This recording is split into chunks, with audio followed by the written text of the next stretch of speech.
we got for HPV and cervical cancer was actually more than the one for the mental health issues.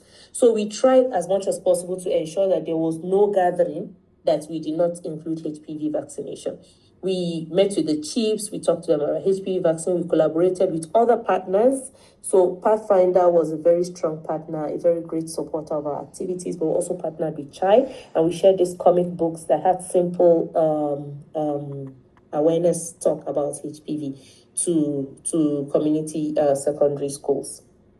In addition, we met with other organizations that promoted some myths about the vaccine and caused a lot of vaccine hesitancy.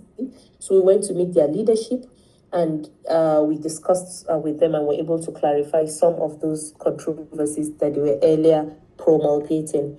And the Emir of Zazzau was a very strong supporter and was willing to talk about HPV vaccine and encourage people to get their children vaccinated. We went to the churches. I really took delight in speaking with women, Matan Zumunta, because they were very keen in spreading the right message. And the calls and the zeal that they showed in sharing the message was, for me, very gratifying. And so we went to Equa Good News Church in Kaduna. I also went to the one in Zaria.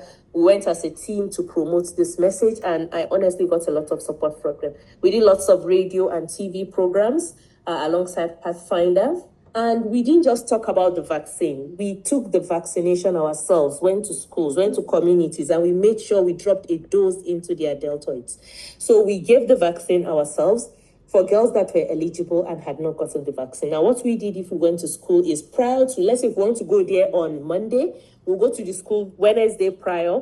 We type and cut papers, that's this consent forms, and give to the girls. Take home. When it's returned, then we pull all the ones that have consent and we give, because most of the schools did not allow us to just give routine vaccinations without parental consent, which was what we did. So when we go into the community, we talk to the men, we talk to the women, usually separately because of our cultural values. And when we finish talking to the men, we come talk to the women. And we have realized that, yes, talking to the girls is very important. Talking to the women is important, but talking to the men is something we usually do not concentrate on, but it also has a very great impact. So if we stand to talk to them, if we sit to talk to them and the message is not being passed, we stand. And if we stand, the message is still not being passed, we climb the chair. And if we feel that they still can't hear us, we climb the table just to pass this information about the HPV vaccination and cervical screening. Very importantly, I'll start with the last bullet.